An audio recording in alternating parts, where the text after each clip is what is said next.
अजानुलम्बितभुजौ कनकावदातौ संकीर्तनैकपितरौ कमलायताक्षौ विश्वम्भरौ द्विजभरौ जुगधर्मपालौ वन्दे जगत्प्रियकरौ करुणावतारौ कुचकलशभरार्ता केसरी क्षीणमध्या विपुलतरनितम्बा पक्वबिम्बाधरोष्ठी चरणमयि वयस्मास्कन्धवेन्यस्तहस्तो निधुवनरसपुञ्जं जातिराधानिकुञ्जम् ॐ नमः परमहंसास्वादित चरणकमलचिन्मकरन्दाय भक्तजनमानसनिवासाय श्रीरामचन्द्राय वागीशाजस्य वदने लक्ष्मीर्यस्य च वक्षसि यस्यास्ते हृदये संवितं नृसिंहमहं भजेत् विश्वसर्गविसर्गादिन्नवलक्षणलक्षितं श्रीकृष्णाख्यं परं धाम जगद्धाम नमामि तत् जय श्रीरूप सनातन भट्ट रघुनाथ श्रीजीव गोपाल भट्टदास रघुनाथ ये छय गोसाई करी चरण वंदन जहाँ हित विघ्ननाश अभीष्ट पुरम् वाञ्छाकल्पतरुभ्यश्च कृपा सिन्धुभ्यैव च पतितानां पावनेभ्यो वैष्णवेभ्यो नमो नमः।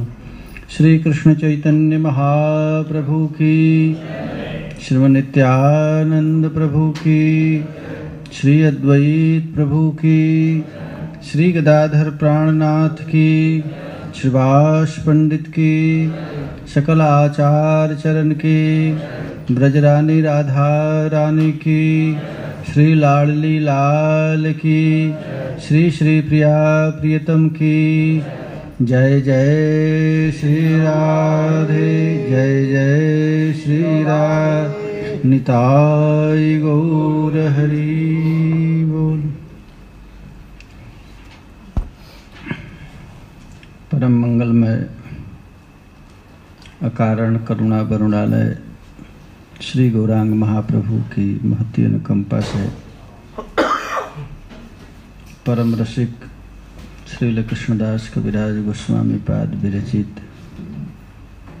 श्री चैतन्य चरितामृत के माध्यम से हम लोगों को सत्संग लाभ का सुअवसर प्राप्त हो रहा है। मध्य लीला कौन परिच्छेद षष्ठम ना, और श्लोक संख्या कितना है? हाँ?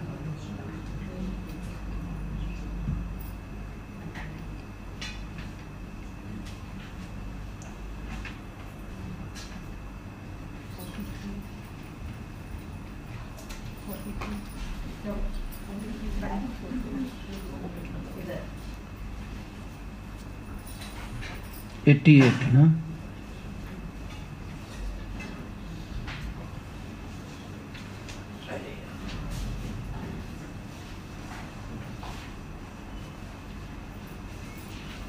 हम लोग कल श्रवण किए सार्वभौम भट्टाचार्य और गोपीनाथाचार्य, जो सार्वभौम भट्टाचार्य के बहनोई हैं। गोपीनाथाचार्य को प्राप्त है, कृपा प्राप्त है, वे महाप्रभु को अवतारी रूप में जानते हैं, और भट्टाचार्य सार्वभौम भट्टाचार्य को यह कृपा प्राप्त नहीं हुई है। वे महाप्रभु को एक साधारण सन्यासी समझ रहे हैं और गोपीनाथाचार्य उनको पूर्ण रूपेण कृपा हो गई। शास्त्र से, विद्वता से कोई भी भगवान को पहचान नहीं सकता है। भगवान जब चाहे तभी उनको कोई पहचान सकता है, ये सिद्धांत है। नायमात्मा प्रवचनेन लभ्यः न मेध्या न बहुधा श्रुतेन। जो परम तत्व है वो प्रवचन से समझ में नहीं आता है, क्योंकि वेद, पुराण, इतिहास ये बुद्धि का विषय है और भगवान है हृदय की वस्तु। तर्कान अप्रतिष्ठान, भक्ति मार्ग में तर्क का कोई गुंजाइश नहीं है। तर्क से कोई सोचे कि हम भगवान को समझ लें तो भगवान बुद्धि में, तर्क में नहीं आएंगे। मनुष्य के पास ऐसा कोई मशीन नहीं बना है जिससे फिट कर दे पता लगा ले भगवान है, ऐसा कोई है नहीं। यंत्र नहीं है, बुद्धि नहीं, क्योंकि ये वेद, शास्त्र, पुराण ये बुद्धि का विषय है और भगवान है कृपा के, हृदय की वस्तु। प्रेमांजनक छुरित भक्ति विलोचनेन संतः सदैव हृदयेषु विलोकयन्ति। भगवान केवल प्रेम से ही समझ में आ सकते हैं, बुद्धि से नहीं। गोपीनाथाचार्य और सार्वभौम भट्टाचार्य का वार्तालाप चल रहा है। गोपीनाथाचार्य यह कह रहे हैं कि ये जो गौर हैं ये साक्षात भगवान है, लेकिन ये मानने के लिए तैयार नहीं। न मेधया न बहुधा श्रुतेन। तो भगवान किसको पता चलता है? तो कहते हैं जेमई वैश्य वृणुते तेन लभ्य। जिनको साक्षात भगवान वर्ण करें उसी को पता चलेगा कि ये भगवान है। तस्यैव आत्मा वृणते तनु स्वाम। भगवान अब जिसके ऊपर कृपा हो जाए। हम लोग भी देखें कि हम लोग अपने कृपा से वृंदावन नहीं रह सकते। भगवान किसी को घर में पीट कर लाए हैं, नहीं आना चाहता, ऐसी विपत्ति दिए कि अब कोई उपाय नहीं दिखा, आओ अब क्या करें। तो भगवत कृपा ही है। भगवान की कृपा बहुत से रूप से है, तो ठाकुर जी की कृपा हुई तभी कोई समझ सकता है। तर्कान अप्रतिष्ठान। पार्वती भगवान राम को पहचानना चाहिए कि ये भगवान है, तो शिव जी क्या कहे? रामय तर्क बुद्धि मन वाणी। ये पार्वती, राम अतर्क है, बुद्धि और मन का विषय नहीं। मति हमारे अस सुनहु सयानी। तुम राम को समझना चाहती है कि ये भगवान है, तो भगवान को तो कोई समझ सकता नहीं। बुद्धिमान लोग तो बिल्कुल नहीं समझ सकते। गंवार तो भले समझ भी सकता है। क्यों? कि क्यों एक कोई कह दे कि भगवान है तो गंवार मान लेगा भगवान। हाँ, वो तर्क नहीं लगाएगा,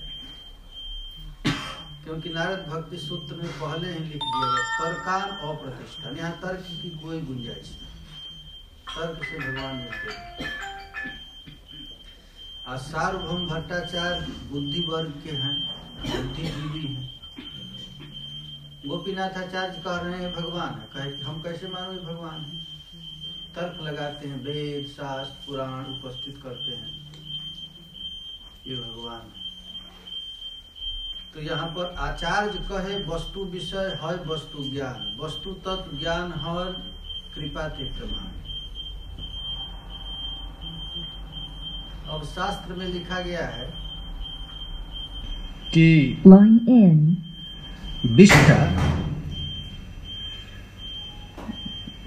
विष्ठा अपवित्र होता है, शास्त्र में कहा गया है। सब लोग जानते हैं विष्ठा अपवित्र, किसी का हड्डी अपवित्र है, लेकिन शास्त्र कहता है कि नहीं, गाय का गोबर परम पवित्र होता है। तो वहां बुद्धि का काम नहीं, बुद्धि को फेंक करके शास्त्र का बात मानना पड़ेगा। हड्डी छू जाए यदि तो कपड़ा सहित स्नान करने का विधान है, लेकिन वह शंख भी हड्डी है, लेकिन वह परम पवित्र है। उस हड्डी से ठाकुर जी को स्नान किया जाता है तो करोड़ गुना फायदा, पुण्य की प्राप्ति होती है। तो ये भगवान बुद्धि की वस्तु नहीं है, ये कृपा से ही ठाकुर जी समझ सकते हैं। सार्वभौम भट्टाचार्य कहे कि मैं कैसे मानूं कि एक गौर भगवान है। आचार्य कह सावधान है, तुम्हारे ईश्वर कृपाई थे कि प्रमाण है। तो ये कहे कि भाई देखिए कृपा से समझ है, आपके ऊपर कृपा नहीं है इसलिए गौर को आप भगवान नहीं समझ सकते। तो सार्वभौम भट्टाचार्य कहे कि आपके ऊपर कृपा है, किसका क्या प्रमाण। देखिए लड़ाई है ना, झंझट। भक्ति और ज्ञान में दो मार्ग है। बादे बादे जायते तत्वबोध, झगड़ा करने से तत्व का बोध हो जाता है ज्ञान मार्ग में।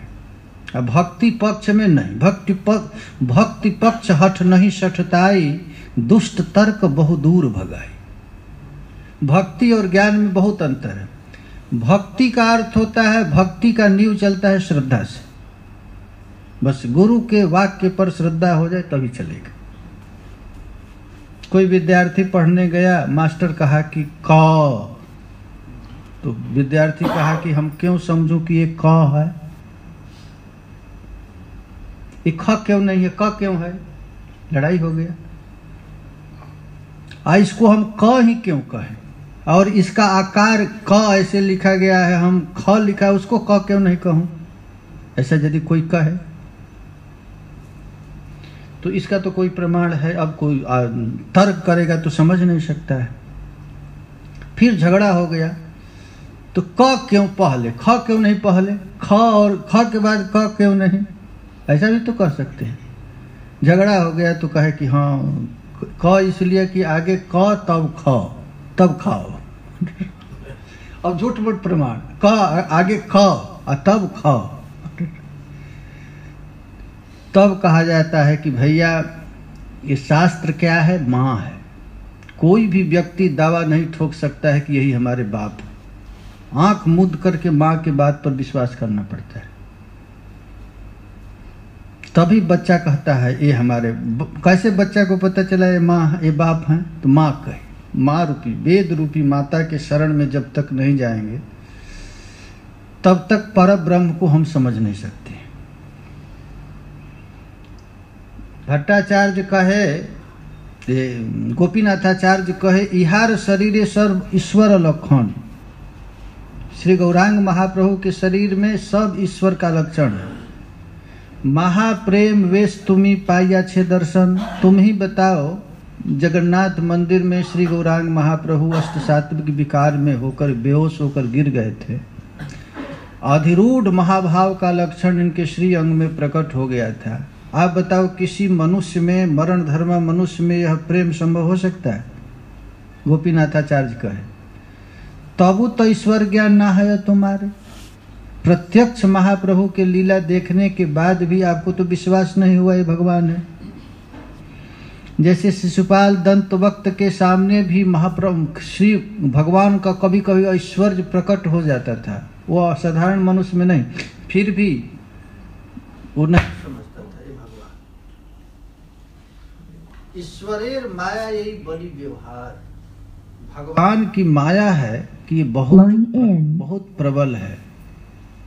भगवान की माया बड़े बड़े विद्वानों को ऊपर छाई रहती है, वो जानते हुए भी नहीं समझ पाते हैं। ये ऐसी भगवान की माया है। अरे देखिले ना देखे तारे बहिर्मुख जन, सुनी हासी सार्वभौम बलिल वचन। देखिए दो महापुरुषों के बीच में झंझट हो रहा है, झगड़ा हो रहा है तत्व के निर्णय के लिए, लेकिन निर्णय होगा नहीं, निर्णय होगा कृपा से। ये भक्ति मार्ग कृपा का अवलंबन है। माधुर्य कादम्बनी में श्रील विश्वनाथ चक्रवर्ती पाद जी भक्ति का आधार माने हैं श्रद्धा। आदौ श्रद्धा, श्रद्धा का अर्थ होता है विश्वास। श्रद्धा शब्दे विश्वास कय सुदृढ़ निश्चय। बिना श्रद्धा से भक्ति नहीं होगी। गुरु जी कह दिए कि बेटा ये भगवान है, इनका भजन करो, बस अब इसमें तर्क की कोई गुंजाइश नहीं है। तुम्हारा अब श्रद्धा होगा तो यहीं भगवान प्रकट होंगे। ये भक्तमाल में बहुत कथा है। पत्थर को कह दिया भगवान है, वहां भगवान को प्रकट होना पड़ा, इस श्रद्धा पर। फिर भी कहते हैं कि इष्ट गोष्ठी विचार करी ना करी है रोष, शास्त्र दृष्टि कही किछु ना लई है दोष। ये हम चैतन्य को भगवान नहीं कहेंगे, महाभागवत हो सकते हैं, संत हो सकते हैं। महाभागवत है चैतन्य गोसाई, यही कलिकाल विष्णु अवतार नहीं, ये विद्वान है ना। तो आपने डायरेक्ट कह दिया कि ना ना, ये कभी हो ही नहीं सकता है कि श्री चैतन्य भगवान है। हम संत कह सकते हैं, महापुरुष कह सकते हैं। भगवान कैसे हैं? सार्वभौम भट्टाचार्य अपना तर्क उपस्थित करते हैं, क्योंकि वेद में, पुराण में, शास्त्र में लिखा गया है भगवान का एक नाम है त्रिजुग। वे 3 युग में ही अवतार लेते हैं, सत्ययुग में, त्रेता में, द्वापर में। कृष्ण कलयुग में कृष्ण का अवतार नहीं, इसीलिए भगवान का एक नाम है त्रिजुग। कलिजुगे अवतार नहीं शास्त्र ज्ञान, कलयुग में अवतार नहीं है। श्रीमद् भागवत में लिखा गया है, इत्यम नित्रयं झसावतारैर्लोकान् विभायसि हंसि जगत् प्रतीपान् धर्मं महापुरुष पास्य जुगानुवृत्तः छन्नः कलौ जदभवस्त्रिजगोत सत्यम। आपने प्रमाण दिया। देखो भाई, शास्त्र वेद पुराण है, जैसा आपका बुद्धि है वैसा ही अर्थ प्रकट कर लेता है। भगवत गीता के न जाने कितनी टीकाएं लिखी गई है, और सब लोग दावे करते हैं कि मेरी टीका सबसे अच्छा है। कोई नहीं कह सकता कि मेरी गलत है सब, क्योंकि ठाकुर जी हैं जैसे भगवान हैं वैसे उनकी वाणी भी है। श्री कृष्ण एक ही कृष्ण है, लेकिन कृष्ण को 1000 आदमी देखेंगे तो 1000 रूप में दर्शन देंगे। इसका प्रमाण है, मथुरा में जब ठाकुर जी गए तो सब लोग अपने अपने अनुरूप ठाकुर जी का दर्शन देखे। कोई देखा कि ये छोटा बच्चा है, वही चारों मुष्टिक देखे कि ये पहाड़ है, शनि है, बलवान है। कंस देखा तो कहा रे कोई पहाड़ वहाड़ नहीं, ये मेरा काल है। सब लोग जाकी रही भावना जैसी, प्रभु मूरत देखा तिन तैसी। ठीक उसी तरह भगवत गीता भी है। भागवत भी एक भगवत गीता के लाखों टीका है, और सब लोग अपने अपने अनुसार अपना अपना अर्थ किए हैं। एक कोई नहीं कह सकता कि हमारा ही अच्छा है, सबका अच्छा है। भागवत में 11 स्कंद में है, उद्धव जी कहते हैं कोई कोई 3 तत्व मानता है, कोई 5 तत्व मानता है, कोई 11 तत्व मानता है, कोई 18 मानता है, कोई 26 मानता है। हे प्रभु, मैं किसको सत्य कहूं? तो भगवान कहे सबका सत्य है, झूठा किसी का नहीं। अब आप ही बताइए, कंस देख रहा है कि कृष्ण हमारे काल है, झूठ है क्या? विष्णुवंशी देख रहे हैं कि हमारा स्वजन है, झूठ है नहीं है ना? वहां की स्त्रियां देख रही हैं कि एक साक्षात कामदेव ही प्रकट हो गए। कोई उन्हीं कृष्ण को काम के रूप में देख रहा है, और कोई वहीं कृष्ण को काल रूप में देख रहा है, कोई स्वजन के रूप में देख रहा है, कोई बच्चे के रूप में देख रहा है। तो ये कोई दावा नहीं कर सकता है कि हम गलत देख रहे हैं, सब ठीक है। भगवत गीता में और श्रीमद् भागवत में उद्धव जी के इस प्रकार प्रश्न करने पर ठाकुर जी ने सब का समाधान कर दिया, सब सत्य है। कोई कहे कि भगवान निराकार है और कोई कहे भगवान साकार है, तो झूठ तो नहीं, शास्त्र में दोनों बात है। अनिर्देश्यम भगवान का है, और भगवान सगुण भी हैं, भगवान निर्गुण भी हैं, भगवान का हाथ पैर भी है, भगवान बिना हाथ पैर के भी हैं। अब इसका व्याख्या अलग अलग है, क्योंकि प्राकृत हाथ पांव नहीं है, अप्राकृत है भगवान का। अब देखिए दोनों का लड़ाई हो गया है यहाँ पर। सुनिया आचार्य कहे दुखी हैया मने, शास्त्रज्ञ करिया तुम्ही करो अभिमाने। गोपीनाथ आचार्य कह रहे महाराज, आप आचार्य हो करके, आप इतने भारी विद्वान हो करके इतना अभिमान करते हैं। भागवत भारत दुई शास्त्रेर प्रमाण, बहुत से वेद पुराण उपनिषद है, व्यास भगवान का लिखा हुआ, लेकिन सबका सार है श्रीमद् भागवत। सर्व वेदांत सारम ही सारम सारम समुद्रितः, समस्त वेद उपनिषदों का सार निकाला गया, वह है श्रीमद् भागवत। वेदांत सूत्र का भाष्य है। उसमें तो कहा गया है कलयुग में भी भगवान का अवतार होता है। सेई दुई ग्रंथ वाक्य नहीं अवधान। आप तो समस्त वेद पुराण जानते हैं, क्या ये 2 पुराण नहीं जानते हैं? सेई दुई कहे कलिते साक्षात अवतार। भागवत में और महाभारत में कहा गया है कि कृष्ण कलयुग में भी साक्षात कृष्ण का अवतार होगा। और तुम ही कहो कलिते नहीं विष्णु प्रचार। आपने कहा कि कलयुग में अवतार नहीं है। कलिजुग लीलावतार ना करे भगवान, अतएव त्रिजुग करी कही तार नाम। लेकिन कलयुग में ठाकुर जी का लीलावतार नहीं होता है। भगवान जब कलयुग में आते हैं युगावतार होता है, क्योंकि भगवान हर एक युग में अवतार लेते हैं। गीता में कहा गया है ना, परित्राणाय साधुनाम विनाशाय च दुष्कृताम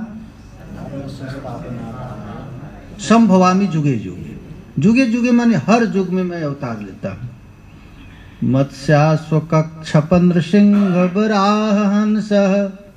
भागवत में लिखा गया है भगवान अवतार लेते हैं। इन अवतारों को कोई गणना नहीं किया जा सकता है। श्रीमद् भागवत में लिखा गया है आकाश के तारे को कोई गिन सकता है, वर्षा के कण को कोई गिन सकता है, वर्षा का जो धारा है उसको, और पृथ्वी के जितने कण है उसको गिन सकता है। लेकिन भगवान के अवतार को कोई गणना नहीं कर सकता है। क्षण क्षण में भगवान का अवतार होता है। प्रति जुगे करें कृष्ण जुग अवतार, तर्कनिष्ठ हृदय तुम्हारा नहीं को विचार। श्री कृष्ण का अवतार प्रत्येक युग में होता है, लेकिन आपका हृदय तार्किक प्रवीण होने के कारण आप नहीं समझ पाते। स्वयं भागवत में लिखा गया आसन वर्णास्त्रयो ह्यस्य गृणतो नुजुगम तनु शुक्लो रक्तस्तथा पीत इदानीं कृष्णतां गतः।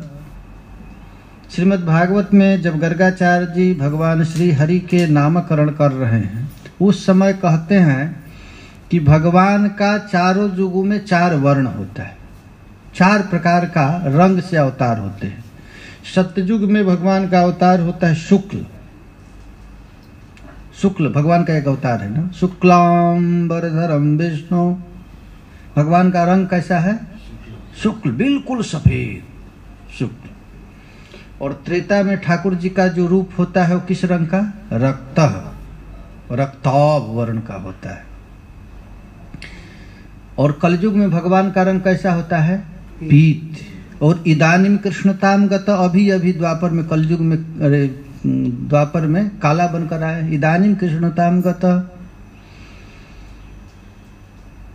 यहां तक कि द्वापर के अंत में कृष्ण का अवतार कब हुआ था? द्वापरांत थे ना, द्वापर के अंत और कलयुग के प्रारंभ, संध्यांश में ठाकुर के अवतार होता है।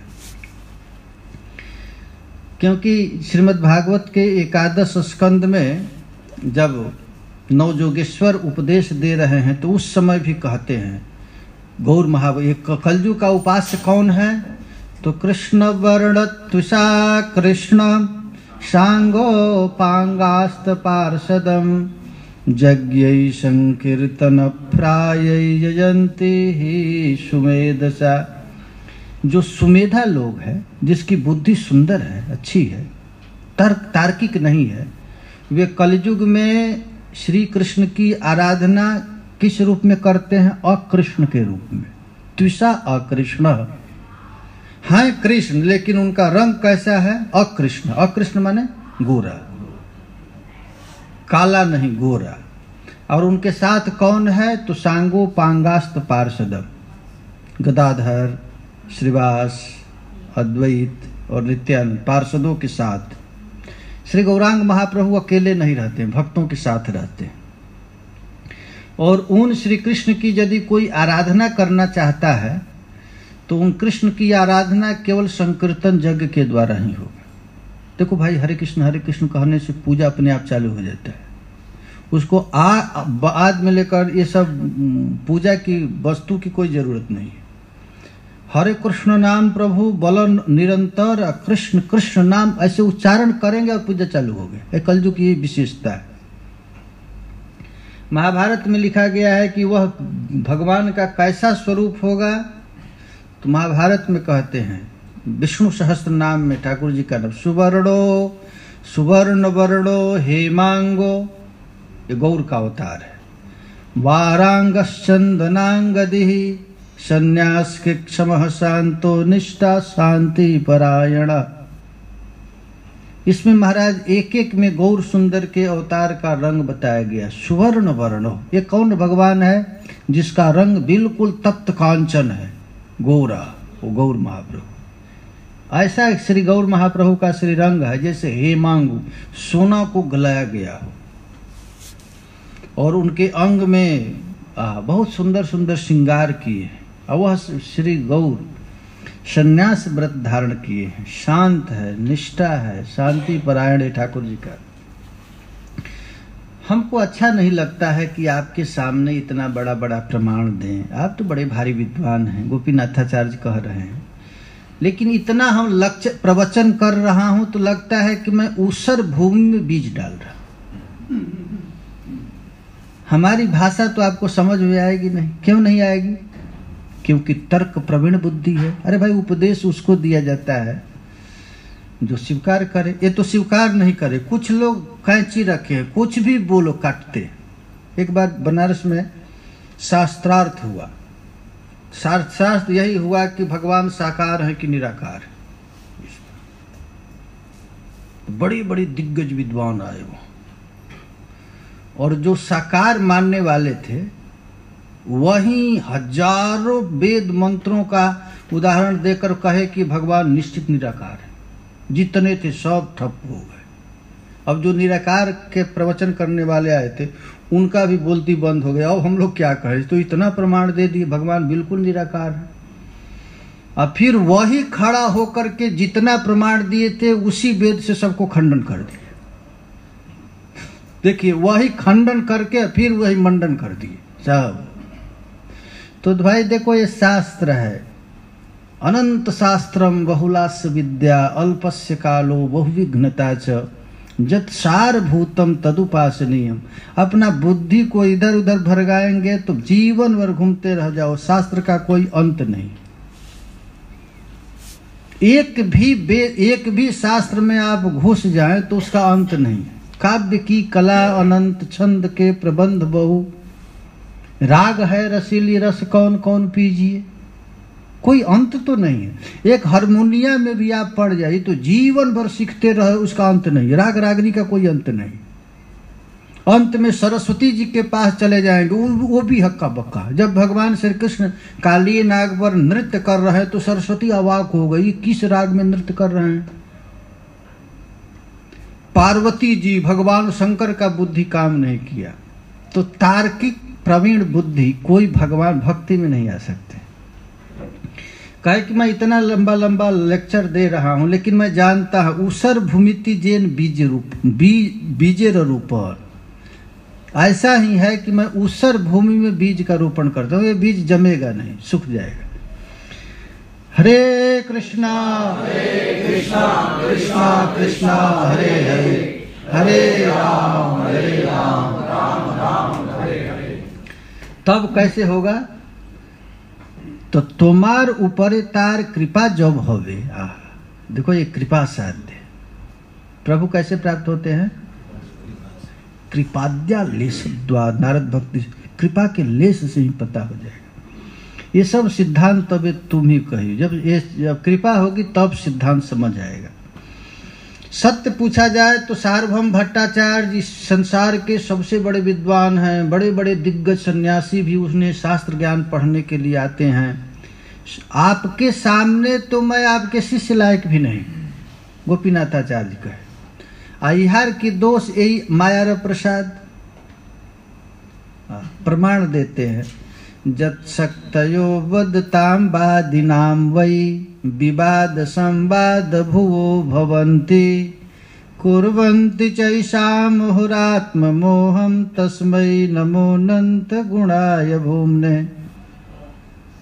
श्रीमद् भागवत में लिखा गया है, उन प्रभु को मैं नमस्कार करता हूँ जो प्रभु कभी भी वाद विवाद से कभी समझ में आने वाले नहीं। वाद विवाद से कैसे कोई समझ में आए? देखो भाई, सबसे बड़ा विद्वान कौन है इस जगत में, सारे भूमंडल में? जानते हैं आप लोग? शुक्राचार्य। उनके समान कोई बुद्धिमान नहीं है। भगवान गीता में कहे हैं, मैं विद्वानों में शुक्राचार्य हूँ। और वो शुक्राचार्य क्या करते हैं जानते हैं आप? सब यही कहते भगवान नहीं है, लड़ो है, अपने चेलों को कहता मारो उसको। अब शुक्राचार्य जैसा तो कोई विद्वान हो नहीं सकता है। बृहस्पति का खुद बेटा आया था शुक्राचार्य जी से पढ़ने के लिए। बृहस्पति भी जानते हैं कि मैं देवताओं का गुरु हूं, लेकिन हमसे भी बुद्धिमान शुक्राचार्य, और अपने बेटा को भेजे थे कि जाओ बेटा पढ़ लो। तो बुद्धिमानों को भगवान नहीं मिलते, इसीलिए बुद्धि के चक्कर में नहीं पढ़ना, केवल बस हरे कृष्णा कृष्णा कृष्णा हरे हरे, हरे राम राम राम। भक्तमाल में जितने कथा है मूर्खों को भगवान मिले, विद्वानों को नहीं मिले। लेकिन मूर्ख बनना बड़ा मुश्किल है। कोई भी आदमी ये नहीं सोचता है कि मैं मूर्ख, अरे हम कहीं मूर्ख हूं। अपने बुद्धि के आगे किसी को कोई छोटा नहीं समझता है। ये किसका काम है? माया का काम। भगवान की माया बहुत प्रबल है, बहुत प्रबल है। बड़े बड़े विद्वानों की हैकड़ी तोड़ देती है भगवान की माया। है मूर्ख। ब्रह्मा पर कृपा होता है तो ब्रह्मा कहता है जानंत एव जानंतु, हे नाथ, जो कहता है कृष्ण मैं आपको जान गया वो जान, हम तो नहीं जानता। और ब्रह्मा जैसा विद्वान व्यक्ति हाथ जोड़कर कहता है मैं मन से, वाणी से, शरीर से, हे नाथ, मैं केवल आपको नमस्कार करता हूँ, मैं आपके तत्व को, रहस्य को कभी नहीं जान सकता। और हम लोग छोटे, हम लोगों के पास कोई बुद्धि नहीं है, एक पैसा भर बुद्धि नहीं। हम लोग कहते हैं हम कम है। इहार की दोष यही माया और प्रसाद, ये भगवान की प्रबल माया है। माया के द्वारा समझ में नहीं आता है। जुक्तम संति सर्वत्र भासन्ते ब्राह्मणा तथा माया मदीया मुद्गह्य बदताम किम न दुर्घटः।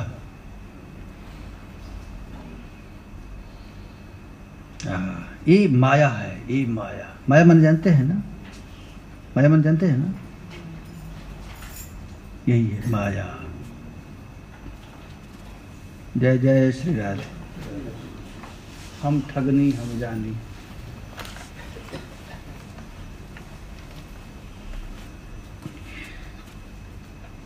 बड़े बड़े विद्वान लोग भी माया के वशीभूत होकर के आपको नहीं समझ पाते हैं।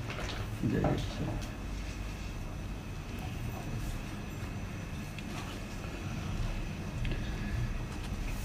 हरे कृष्णा कृष्णा कृष्णा हरे हरे, हरे राम राम राम हरे।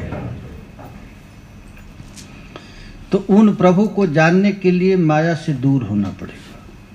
और माया से दूर कोई हो नहीं सकता है। कोई सोचे कि मैं माया से परे हो जाऊं, तो जीव के बस की बात नहीं। जीव हमेशा सदैव मायाधीन है। वो जब तक कृपा नहीं होगी किशोरी जी की, तब तक जीव कभी माया से पार नहीं। और ठाकुर की कृपा कब होगी कि अपने आप को दीनहीन मानेगा। और कोई दीनहीन मानने के लिए तैयार नहीं है कोई। अरे हमारे बुद्धि के आगे कौन है? ये तबे भट्टाचार्य कहे जाह गोसाई स्थाने अमार नामे गण सहित कर निमंत्रण। भट्टाचार्य कहे, इतने भारी विद्वान कहे कि जा अपने घर जाओ। जब कृपा से ही समझ में आएगा तो बुद्धि क्यों लगावे हम? भगवान की लीला में जाइए और श्री गौरांग महाप्रभु के चरण कमल में निवेदन कीजिए कि वे एक दिन आकर हमारे घर में प्रसाद पावे अपने गणों के साथ। प्रसाद आनी तारे करा आगे भिक्षा, पश्चात आसी आमार करा ये शिक्षा। पहले जाओ प्रसाद पाओ, इसके बाद शिक्षा देना। तो देखिए ये चले गए। आचार्य कौन है? गोपीनाथाचार्य कौन है? बहनोई है ना, सार्वभौम भट्टाचार्य के बहनोई। और भट्टाचार्य के क्या लगेंगे? शाला। भट्टाचार्य शाला लगेंगे ना, 4 साल शाला लगेंगे। शाला और बहनोई का संवाद चल रहा है, तो उसमें कुछ मजाक भी चलेगा तो कोई दुख नहीं मानेगा। शाला बहनोई में तो मजाक चलता है, तो कभी निंदा करेंगे कभी स्तुति करेंगे, ये चल रहा है शिक्षा आचार्य।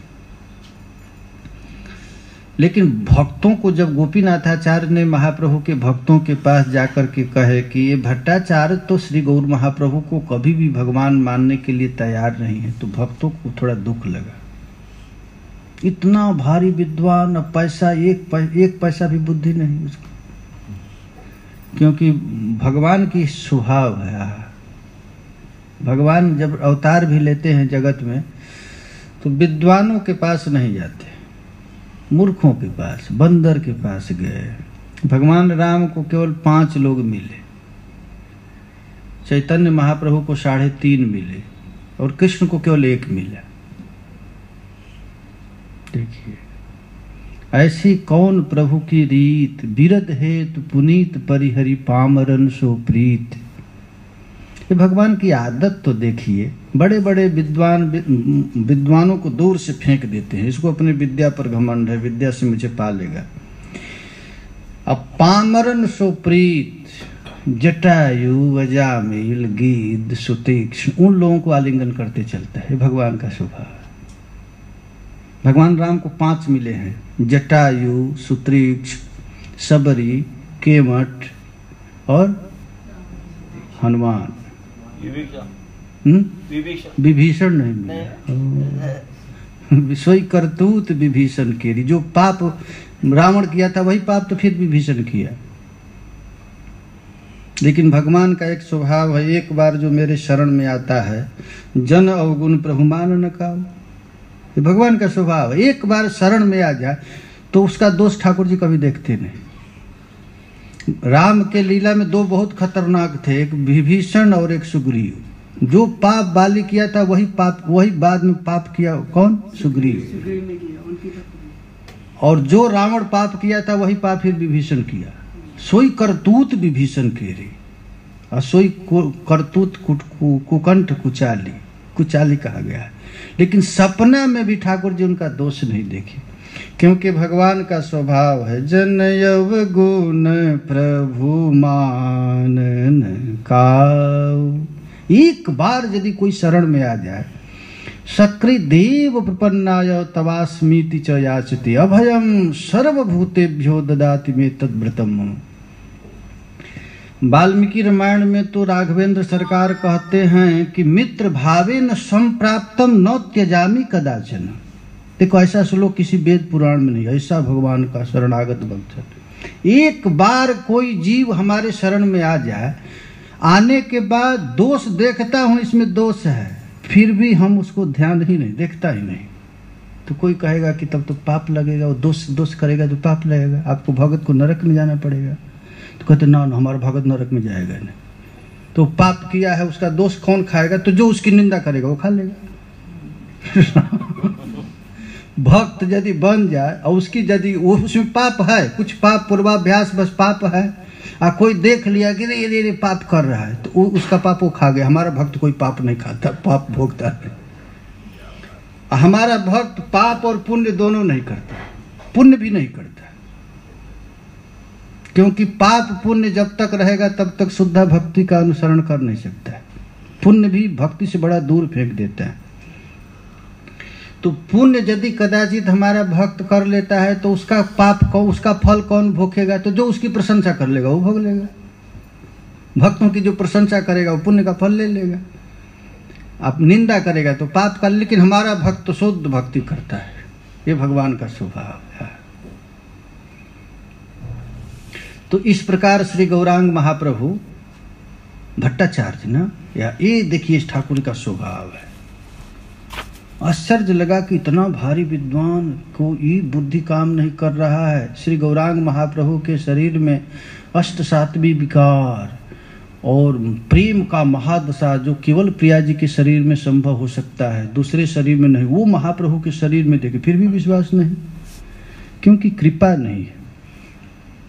इसके बाद निमंत्रण किया गया। भट्टाचार्य के मुंह से निंदा सुन करके गौर भक्तों को बड़ा दुख लगा। भट्टाचार्य निंदा करे मने पाया व्यथा, बड़ा व्यथा हुआ। लेकिन महाप्रभु बड़ा प्रसन्न हो गए। चलो, महाप्रभु को तो आदत है, नवद्वीप के लोग निंदा करते करते बिल्कुल पेट उनका मजबूत हो गया था। कृष्ण कहते हैं कि अब ब्रजवासियों का मुक्का खाते खाते मेरा पीठ मजबूत हो गया है, क्योंकि मजबूत हो गया, वो जाकर लड़ना पड़ेगा कंस से, बड़े बड़े राक्षसों से। तो पहले भक्तों से खा लो पिटाई, गुलचा मार गाल लाल की, गोपियां मार मार कर गाल लाल कर देती थी ठाकुर जी। तो सुनी महाप्रभु कहे ऐसे मत कहो, आमा प्रति भट्टाचार्य है अनुग्रह, हमारी निंदा नहीं कर रहे हैं, उनकी हमारे ऊपर अनुग्रह हो रहा है। असमय में छोटी अवस्था में मैं संन्यास ले लिया, हमारा संन्यास कैसे रक्षा होगा उनकी बड़ी भारी चिंता है।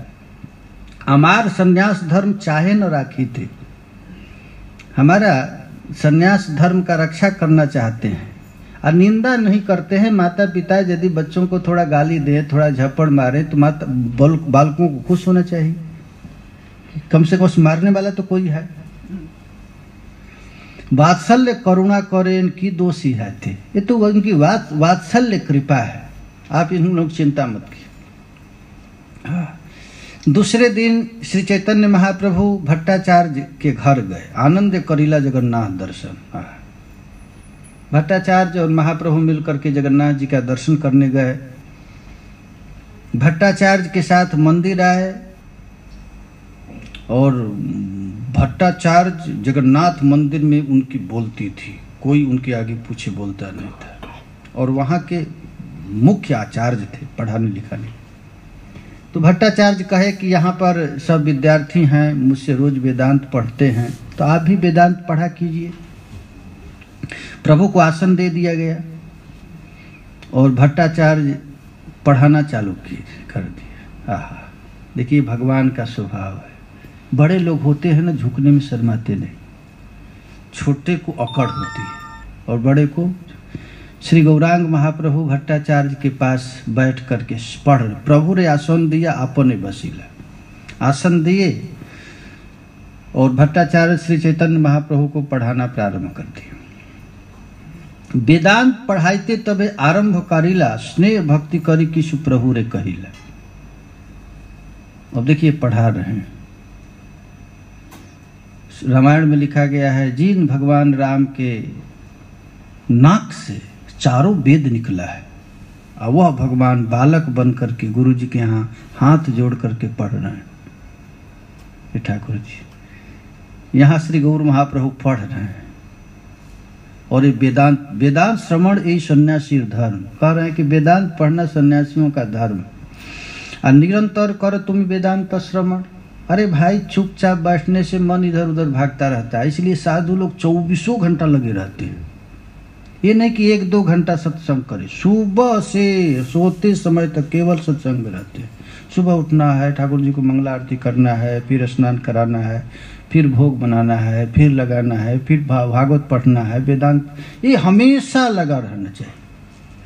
ये नहीं कि आधा घंटा कर लिए बस से काम हो गया, हमारा नियम पूरा हो गया। हमारा नियम यही है कि 1 सेकेंड भी प्रभु को भूलना नहीं, ये नियम है। ये नियम नहीं है कि इतना जप करना है, ये जप नहीं। नियम है कि एक सर्व सततम स्मर्तव्यम विष्णु, सतत भगवान का स्मरण करना ही विधि है और भगवान को कभी नहीं भूलना ही निषेध है, सतत।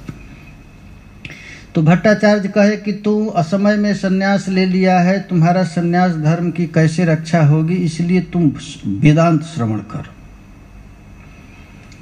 तो प्रभु कहे मोर तुमी कर अनुग्रह सहित कर्तव्य तुमी जेहि मोर कह।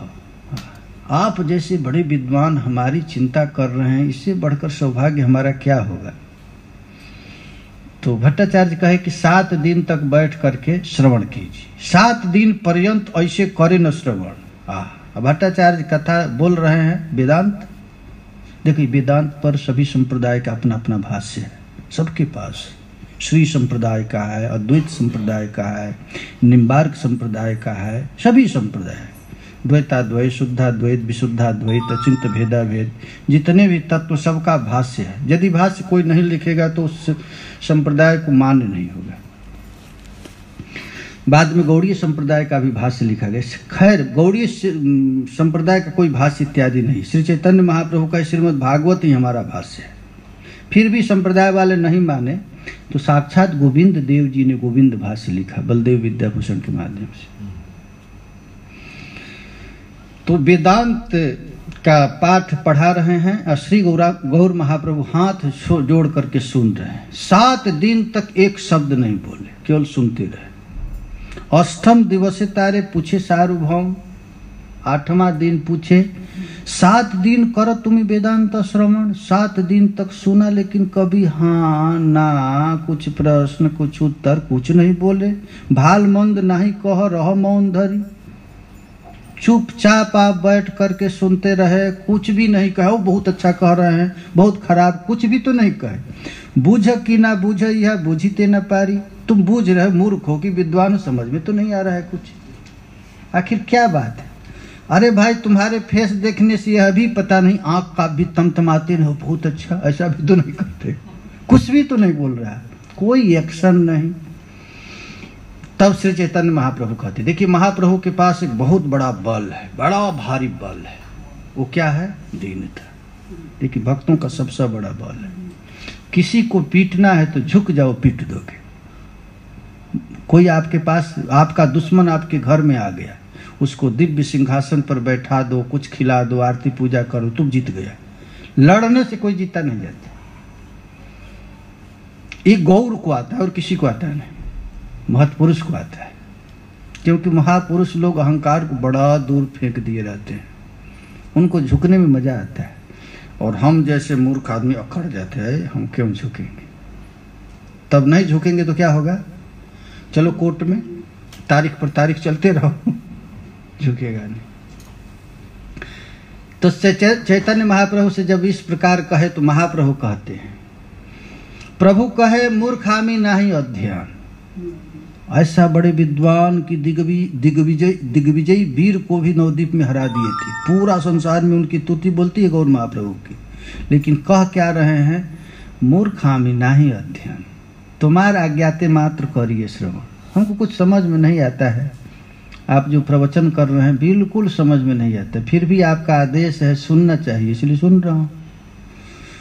सन्यासी धर्म लागी श्रवण मात्र करिए। आपने कहा कि सन्यासी का धर्म है श्रवण करना, श्रवण मनन निधिध्यासन। जैसे भक्तों का है श्रवण कीर्तन स्मरण, वैसे सन्यासियों का दूसरा नियम है श्रवण, फिर मनन, फिर निधिध्यासन, ऊपर उन लोगों का गाड़ी चलते हैं।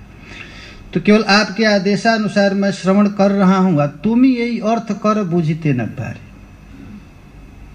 मैं केवल सुन रहा हूं, लेकिन जो सूत्र का व्याख्या करते हैं वो व्याख्या मुझे समझ में नहीं आता। सूत्र तो समझ में आ रहा है लेकिन व्याख्या समझ में नहीं आ रहा है। भट्टाचार्य कहे ना बुझी हेन ज्ञान आर, बूझीवार लागे से पूछे पुनर्बार। यदि तुझको समझ में नहीं आता है तो एक बार भी तो नहीं कहा कि महाराज समझ में नहीं आ रहा है, फिर तर्क देकर समझाता। तुम ही सुना रह मौन मात्र धारी, हृदय किया छे तुम्हारे बूझीते न पारे। तुम तो सुन रहे हो चुपचाप मौन हो करके, हृदय में तुम्हारा क्या है हमको तो समझ में नहीं आ रहा है। तब महाप्रभु कहते हैं, प्रभु कहे सूत्रेर अर्थ बूझिए निर्मल। आप श्लोक जो बोलते हैं तो श्लोक का अर्थ तत्काल समझ में आ जाता है, लेकिन तुम्हार व्याख्या सुनी मौन है विकल। श्लोक कहते हैं तो तुरंत समझ में, उसका भाव सब समझ में आ जाता है, लेकिन उसका जो व्याख्या आप करने लगते हैं तुम्हें पगला जाता, अरे क्या है। बिल्कुल जो अर्थ है उसका बिल्कुल उल्टा आप अर्थ करते हैं। सूत्रेर अर्थ भाष्य कहे प्रकाशिया, तुम्ही भाष्य कह सूत्रे अर्थ अच्छा दिया। इस श्लोक का अर्थ तो स्पष्ट दिखता है, लेकिन व्याख्या देकर बिल्कुल उसको ढक देते हैं। श्लोक जो कहना चाहता है बिल्कुल आपका व्याख्या ढाक देता है। सूत्रेर मुख्य अर्थ ना करो व्याख्यान, कल्पनार्थे तुम तहाँ करो आच्छादन। सूत्र का अर्थ तो आप व्याख्या नहीं करते हैं, बल्कि कल्पना अर्थ करके एक दूसरा अर्थ निकाल देते हैं, और दूसरा अर्थ करके मूल श्लोक के अर्थ को बिल्कुल आप ढक देते हैं। देखिए अब लड़ाई चालू हो गया ना। महाप्रभु झुक कर पीट रहे हैं। उपनिषद शब्द जे मुख्य अर्थ है, से अर्थ मुख्य व्यास सूत्र सब का है। वेदांत का जितना अर्थ है सब अर्थ स्वयं व्यास भगवान सूत्र लिखे, वेदांत सूत्र लिखे, और उसका भाष्य स्वयं व्यास भगवान ही लिख दिए। उसका वेदांत क्या है, वेदांत भाष्य क्या है, श्रीमद् भागवत। लेकिन आप क्या कर रहे हैं कि मुख्यार्थ छाड़िया करो गौणार्थ कल्पना। मुख्य अर्थ को छोड़ करके एक दूसरा गौड़ अर्थ, जैसे कोई गाय खरीदने जाता है, किस लिए खरीदता है, दूध के लिए। सब गोबर के लिए कोई खरीदने जाता है क्या? लेकिन गोबर कितना काम दे देता है, गोमूत्र काम दे देता है। लेकिन कोई नहीं जाता है खरीदने के लिए, कितना गोबर देती है। तो आप तो श्लोक का केवल गौड़ अर्थ ही, गोबर कितना देती इसी पर तुले हुए, उसका मुख्य अर्थ तो देख नहीं रहे हैं। अभिधा वृत्ति छाड़ करो शब्देर लक्षणा। मुख्य अर्थ को छोड़ करके उसका अभिधा अर्थ दूसरा कर रहे हैं, लक्षणा अर्थ कर रहे हैं। अच्छा, प्रमाणेर मध्य श्रुति प्रमाण प्रधान। श्रुति जे मुख्यार्थ कहे से ही तो प्रमाण। अब देखिए, अब प्रमाण आ गया। उपनिषद में 10 प्रमाण माना गया किसी चीज के, अनुमान, प्रत्यक्ष। लेकिन सबसे बड़ा प्रमाण क्या है? श्रुति प्रमाण। कौन कहा? शब्द प्रमाण। सबसे बड़ा प्रमाण शब्द प्रमाण। आंख के देखी हुई वस्तु भी गलत हो सकती है, अनुमान लगाया वस्तु भी गलत है। बहुत वेदांत में बड़ा इसकी व्याख्या है। जैसे हम आंख से देखते हैं कि सूर्य एक थाली के बराबर है, तो सूर्य क्या एक थाली के बराबर है? उसी तरह आंख से हम अनुमान करते हैं कि जहां धुआं है वहां अग्नि होगी, तो अनुमान भी गलत हो जाता है। प्रत्यक्ष देखा हुआ भी व्यक्ति गलत होता। हम आंख से देख रहे हैं किसी व्यक्ति को, लेकिन हम नहीं समझ पा रहे क्या है।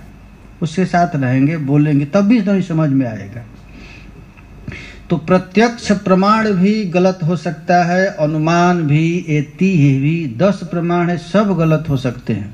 लेकिन सबसे बड़ा प्रमाण माना गया है शब्द प्रमाण। कौन शब्द, किसका शब्द, तो यह भी लिखा गया है। किसका शब्द? अपौरुषेय शब्द, वेद का वाक्य शब्द, ये प्रमाण है। क्योंकि उसमें भ्रम, प्रमाद, विप्रलिप्सा, करुणा पाटव, ये 4 दोष नहीं होता है। महापुरुषों के वाणी में 4 दोष नहीं होता है। भ्रम, प्रमाद, विप्रलिप्सा और करुणा पाटव। करुणा पाटव माने कि अपूर्ण इंद्रिय। हमारी नेत्र जो वस्तु देखती है यह पूर्ण है, तो पूर्ण वस्तु को देख नहीं सकती है। अब यही पर प्रमाण देते हैं श्रुति वाक्य। जीवेर अस्थि विष्ठा दुई शंख गोमय। जीव का अस्थि और विष्ठा 2 है, लेकिन श्रुति वाक्य से ही 2 महापवित्र है। संसार में सबसे अपवित्र क्या होता है? विष्ठा। और क्या अपवित्र होता है? हड्डी। महाराज, आप लोग पता है किसी के घर में हड्डी मिल जाए तो वास्तु शास्त्र में लिखा गया है उस घर को धो, फिर यज्ञ करो, सब ये करो, तब वो पवित्रता निकलती है हड्डी निकलने पर। लेकिन शास्त्र कहता है कि जीव का हड्डी ही शंख है ना। लेकिन ये शंख इतना पवित्र होता है कि उससे ठाकुर जी को स्नान कराया जाता है। अब विष्ठा माने गाय का गोबर कितना पवित्र माना जाता है। शास्त्र कहता है कि ये गोबर परम पवित्र है, तो बिना तर्क के हम लोग मान लेते हैं पवित्र। इथिले स्वतः प्रमाण वेद सत्य यही कह लक्ष्मण कलिते स्वतः प्रमाण हानि है। अब देखिए, प्रमाण में ये माध्वाचार्य, श्री भाष्य, निम्बारकाचार्य 4 सिद्धांतों का यहाँ पर निरूपण किए। सभी महापुरुष लोग अपने अपने वेदांत सूत्र में जो भाष्य लिखे हैं यहाँ पर आचार्य चरण उपस्थित किए हैं। लेकिन व्यासेर सूत्रेर अर्थ जैसे सूर्येर किरण, स्वकल्पित भाष्य मेघ करे आच्छादन। सबसे बड़ा प्रमाण कौन है? तो व्यास भगवान का अपना लिखा हुआ जो शास्त्र है, वेदांत सूत्र का भाष्य, वो क्या है? भागवत। और लोग क्या किए हैं? तो स्वकल्पित भाष्य मेघे करे आच्छादन, अपने मन से एक अर्थ का कल्पना करके सूर्य को जैसे बादल ढक देता है वैसे ही व्याख्या करके उस श्लोक को ढक देते। वेद पुराण कहे ब्रह्म निरूपण, से ब्रह्म बृहद वस्तु ईश्वर लक्षण, सर्वैश्वर्य पूर्ण स्वयं भगवान, तार निराकार करी करह व्याख्यान। देखो भाई, मैं कल ही बता दिया था ये सिद्धांत है, इसमें आप लोगों को नींद लग जाएगा तो मैं नहीं जानता। आज नहीं लग रहा है? नहीं लग रहा है तो इसका दो कारण है। इसका कारण यह है कि आप लोग ऐश्वर्य परक महात्मा होंगे, माधुर्य वाले भक्त को नींद आ ही जाएगा, ऐश्वर्य अच्छा लगता नहीं। जो ऐश्वर्य की कथा होती है तो गोपियों को अच्छा नहीं लगता। ऐश्वर्य की कथा किसको अच्छा लगता है? अर्जुन को अच्छा लगता है, द्वारका के महिषियों को अच्छा लगता है, गोपियों को बिल्कुल अच्छा नहीं लगता है। तो जो जैसा अधिकारी है वैसा अच्छा लगेगा ऐश्वर्य ज्ञान। अब देखिए, क्योंकि अब कितना महाप्रभु को कष्ट हो रहा है। महाप्रभु तो प्रेम के लिए आए थे, महाप्रभु का केवल दो, लेकिन अब बात करना पड़ रहा है सार्वभौम भट्टाचार्य बिल्कुल तार्किक कुतार्किक के पास। वहां पर जितने भी रसिक लोग हैं उन लोगों को नींद आता होगा, क्या महाप्रभु बक बक कर रहे हैं। शारीरिक भाष्य अब निकालेंगे। शंकराचार्य जी का जो भाष्य है शारीरिक भाष्य, वेद में कहा गया है भगवान परिपूर्ण है, सर्वैश्वर्य परिपूर्ण भगवान का स्वभाव है। भगवान जहां भी रहते हैं ऐश्वर्यस्य समग्रस्य वीर्यस्य जशस्त्रिय ज्ञान वैराग्य योश्चैव खणानाम भगैति स्मृता। पूर्ण है, उनके पूर्ण वैराग्य है, पूर्ण ज्ञान है, पूर्ण धन है, पूर्ण माधुर्य है भगवान में। उस भगवान को व्याख्या करके लोग क्या कर देते हैं? निराकार है ठाकुर जी। निर्विशेष तारे कहे से ही श्रुतिगण, प्राकृत निषेध करे और प्राकृत स्थापन। यदि ठाकुर जी को कोई कहता है कि भगवान के पास हाथ नहीं है, पैर नहीं है, मुंह नहीं है, तो बिल्कुल सत्य है। भगवान प्राकृत हाथ पांव से परे है। हम लोगों जैसा हाथ पांव भगवान का नहीं, मल मूत्र का बना नहीं। भगवान का वास्तव में हाथ है न पांव है न उनके पास, लेकिन फिर भी है। लेकिन वो जो है वो सब, वो कौन सा है? तो अप्राकृत गुण से युक्त है। भगवान का जो श्री विग्रह है सच्चित आनंद, सच्चिदानंद घन स्वरूप है। भगवान का आनंद से ही आंख बना है, आनंद से ही नाक बना है, आनंद से कान बना है। और हम लोगों का किससे बना है? अरे हाड़ मांस से बना है, पृथ्वी से, जल तेज वायु से बना है, प्राकृत वस्तु से बना है।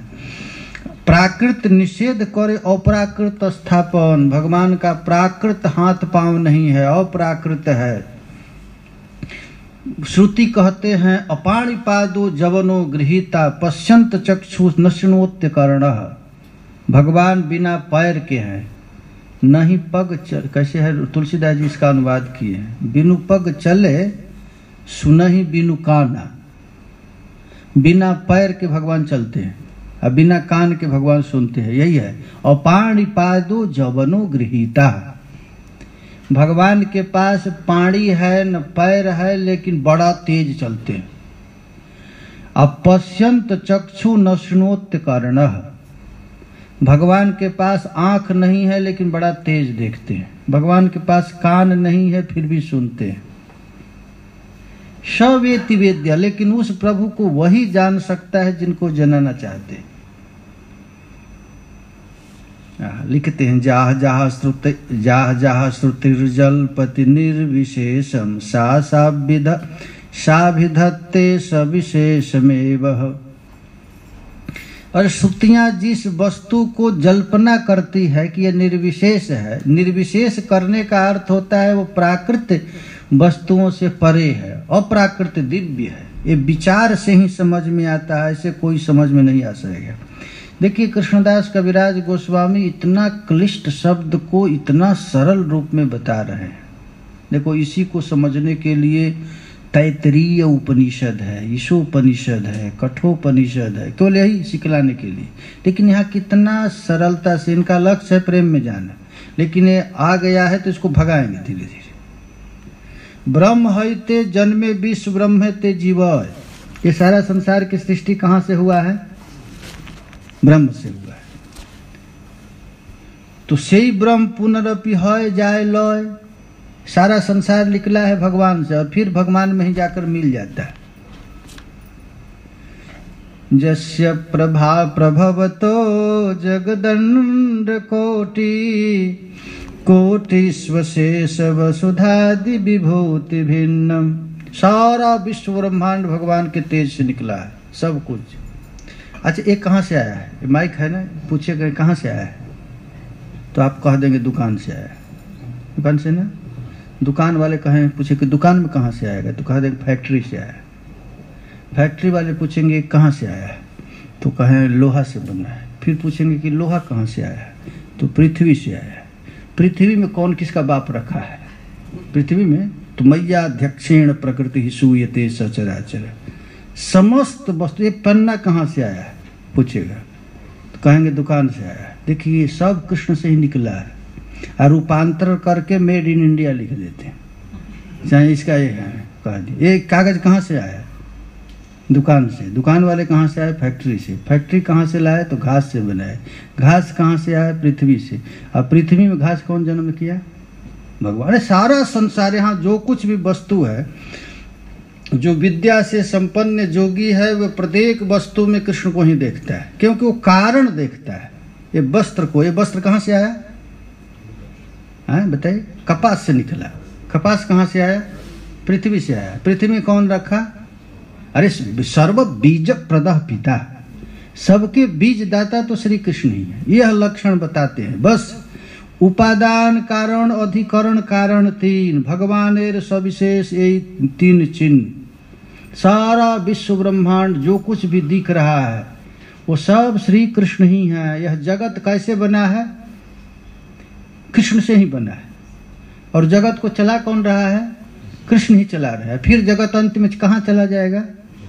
बस यही है सिद्धांत। अब इसी के लिए वेद में, उपनिषद में, शास्त्र में बड़ा मगज धोवाई किया गया। पढ़ो। अब भक्त लोग तुरंत समझ जाते हैं क्योंकि तर्क वर्क नहीं करते, बस मान ली सब कुछ यही है। अब इसी के लिए वेद को जतो वा इमानि भूतानि जायन्ते, श्रुतियां कहती है तैत्तरीय उपनिषद, जतो वा इमानि भूतानि जायन्ते जेन जानन्ति जीवन्ति जत प्रभवन्ति अभिश्रवन्ति तद विज्ञासवः तद ब्रह्म। जिससे सारा ब्रह्म निकला है, जिसमें सारा जगत का पालन हो रहा है, जिसमें सारा जगत विलीन हो जाता है, उसको ब्रह्म कहते हैं।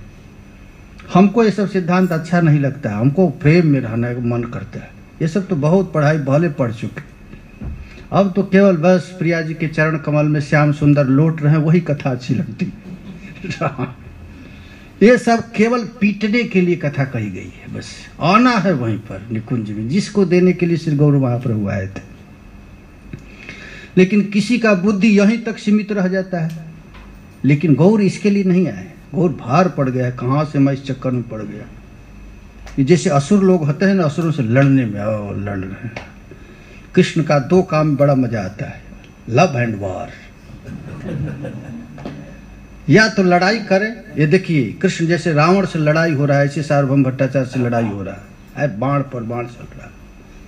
वो मार रहे हैं, कोई उपनिषद का बाण तो ये भी उपनिषद का बाण, ये ऐसे लड़ाई हो। कलयुग में तो अस्त्र शस्त्र लड़ाई होगा नहीं। जैसे भगवान राम लड़े, कृष्ण लड़े, वैसे श्री गौरांग महाप्रभु की लड़ाई हो रही है। लेकिन गौर महाप्रभु में विशेषता है, राम कृष्ण जैसे विशेष है गौर महाप्रभु, क्योंकि वो मार करके भेज दिया। महाप्रभु जीवित जी हूं नचा दिए, प्रेम में डुबो दिए।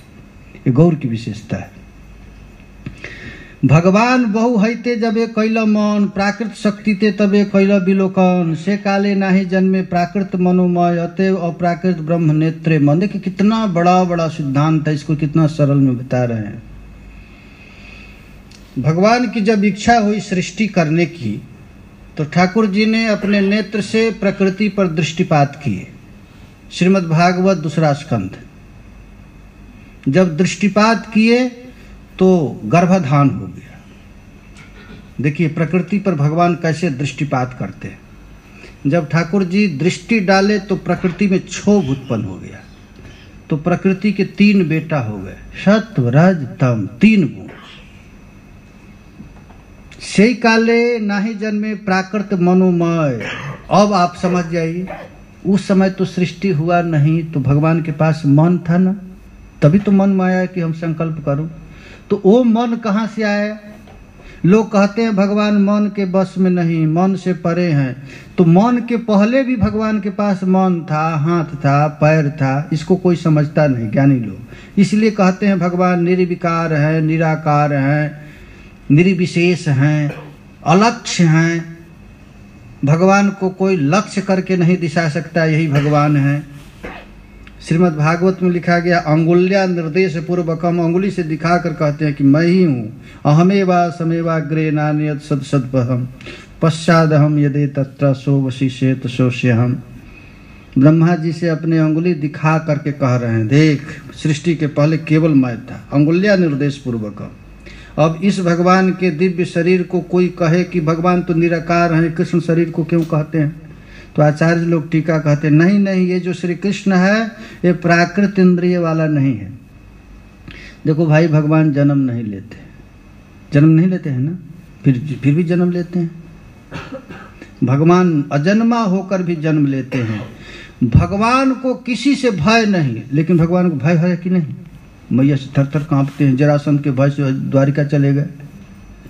भगवान बहुत नजदीक है ना, फिर भी आंख उठा कर भगवान आकाश में है, दूर है, ऐसे लोग कहते हैं। इस प्रकार से काले नाही जन्मे प्राकृत मनोनयन, अतएव अप्राकृत ब्रह्म नेत्र मन। हरे, हमको मन बिल्कुल नहीं लग रहा है, फिर भी कहना पड़ रहा है, हरे कृष्णा कृष्णा कृष्णा हरे हरे, हरे राम राम राम। शब्द ब्रह्म शब्द कहे पूर्ण स्वयं भगवान कृष्ण शास्त्रेर प्रमाण।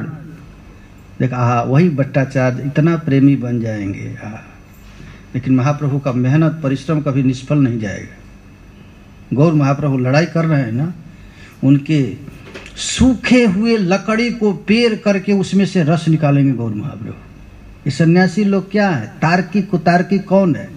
ये बिल्कुल सूखा हुआ लकड़ी, उसमें प्रेम का संचार नहीं होगा। लेकिन गौर का अवतार हुआ है, वैसे सूखी लकड़ी में भी प्रेम निकालेंगे।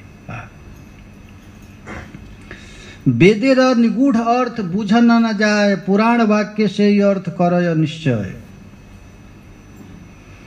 वेद के निगूढ़ अर्थ को कोई बूझ नहीं सकता है, इसीलिए वेद को फिर विभाग किया गया। एक वेद था पहले, ऋग वेद, उसको विभाग किया गया, 4 बनाया गया। फिर वेद को तोड़ा गया, 18 पुराण बनाया गया, उपनिषद बनाया गया।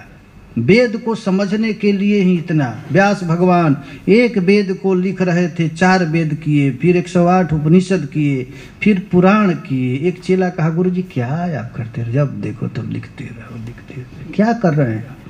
तो व्यास भगवान कहे कि इतना लिखने पर भी एक जीव भी भगवान को प्राप्त हो जाएगा तो मेरा लिखना सार्थक। गौर महाप्रभु की देखिए, वहाँ पर सब प्रेमी भक्त बैठा हुआ, गौर महाप्रभु को खूब अच्छा से जानता है, फिर भी महाप्रभु ये बक बक कर रहे हैं। उन लोगों को नींद आ रही होगी, प्रेमी को तो नींद आता होगा, फिर भी सुनते हैं कि निकलेगा कुछ। वेद में कहा गया है कि जो श्री कृष्ण है पर ब्रह्म है, लेकिन सन्यासी लोग क्या कहते हैं? निराकार है, निर्विशेष है। तब महाप्रभु कहते हैं कि यदि वेद में, वेदांत में निराकार कहा जाता तो श्रीमद् भागवत में लिखा गया, अहो भाग्यम नंद गोप व्रजौकसाम जन्मित्रम परमानंदम पूर्णम ब्रह्म सनातनम।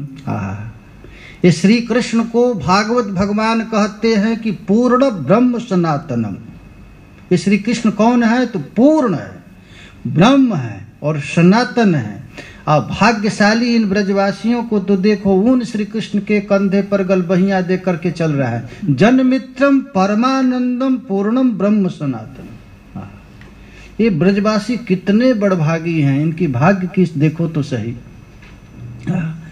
अपाणिपाद श्रुति वर्जे प्राकृत पाणी चरण। वेद में लिखा गया है भगवान का हाथ नहीं, पैर नहीं। इसका मतलब है कि प्राकृत हाथ पैर नहीं है। भगवान का हाथ चल सकता है, घूम सकता है, देख सकता है, सब कुछ कर सकता है। जस्येन्द्रिय कैसे है?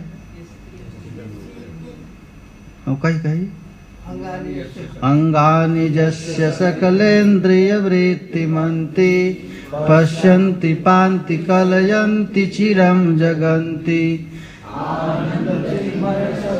ज्वल विग्रहस्य गोविन्दयादि पुरुषं तमहं भजामि।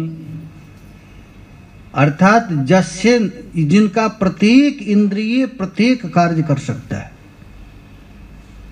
फिर से कई कैसे श्लोक है? अंगानि, जैसे मैं भूल जाता हूं। अंगानि जस्य सकलेन्द्रिय वृत्तिमन्ति। जस्य अंगानि सकलेन्द्रिय वृत्तिमन्ति, जिनके प्रत्येक अंग प्रत्येक कार्य कर सके, उन गोविंद आदि पुरुष को मैं नमस्कार करता हूं। अपाणिपाद श्रुति वर्जे प्राकृत पाणी चरण। पुनः कहे शीघ्र चले करह सर्वग्रहण। भगवान के पास पैर नहीं, लेकिन सबसे तेज चलते हैं। चलते हैं ना? कहाँ चले हैं बताइए तो? हाँ, उनके पास तो पैर था। वस्त्रावतार देखिए, सब भगवान के पास पैर नहीं, फिर भी बड़ी तेज चलते हैं। अर्थात उनके पास प्राकृत पैर नहीं, अप्राकृत दिव्य शरीर से। अतएव श्रुति कहे ब्रह्म सविशेष, मुख्य छाड़ी लक्षणाते माने निर्विशेष। उन पर ब्रह्म श्री कृष्ण को भी लोग क्या कहते हैं? निर्विशेष, निराकार। इसका अर्थ श्रुति गलत नहीं है, सत्य कह रही है, लेकिन प्राकृत इंद्रिय नहीं है। अपाणिपादो जवनो गृहीत्या प्रत्यक्ष चक्षु शशिणोत्य कर्ण। तद विद्धि, ये कैसे समझ में आएगा? तो कृपा से। खडैश्वर्य पूर्णानंद विग्रह जहार, हेन भागवते तुम्ही कह निराकार। श्री कृष्ण कौन है? ठाकुर जी का क्या सुंदर रूप है। श्री कृष्ण का रूप कैसा है? तो पूर्ण आनंद वाला दिव्य। उनका श्री कृष्ण का अंग कैसा है? गोपियां जब प्यारे श्याम सुंदर के श्री अंग का स्पर्श करती थी तो लगता था कि एकदम कोमल, इसका हड्डी वड्डी नहीं है। लेकिन भगवान के हाथ में हड्डी नहीं है, यहाँ से भी मुड़ जाएगा, यहाँ से भी मुड़ जाएगा, हड्डी है ही नहीं, सच्चिदानंद से विग्रह है। उनके शरीर से, हम लोगों के शरीर को यदि साफ न किया जाए तो दुर्गंध निकलेगा ना। इसमें लोग साबुन लगाते हैं, तेल लगाते हैं, सेंट छिड़कते हैं कि कहीं इसकी गंदगी पता न चल जाए किसी को। इतनी गंदा शरीर है। लेकिन ठाकुर जी का शरीर कैसा है? चंदन चरचित नील कलेवर, पीत बसन बन माली, केली चलन मणि कुंडल मंडित, गंड जुग स्मित शाली। ये ठाकुर जी का क्या सुंदर रूप है, मधुर रूप, जिन रूप को देख करके सब आश्चर्यचकित होता है। ये रूप महाराज, लगता है कि कृष्ण हमारे जैसे ही चल रहे हैं, हमारे जैसे बोल रहे हैं। ये क्यों? क्योंकि गूढ़ा कपट मानुष है। ये भगवान बड़े भारी कपटी हैं, किसी को पता न चलने देते हैं कि मैं भगवान हूँ। ये कपट करते हैं भगवान का। हेन भागवते तुम्ही कह निराकार। वैसे भगवान को तुम, इतना सुंदर आकार है, प्राकृत आकार से पड़े हैं, अप्राकृत दिव्य शरीर है। निशक्ति कही तारे कर निश्चय। और वेद कहता है कि भगवान में शक्ति उक्ति कुछ नहीं, शक्ति है।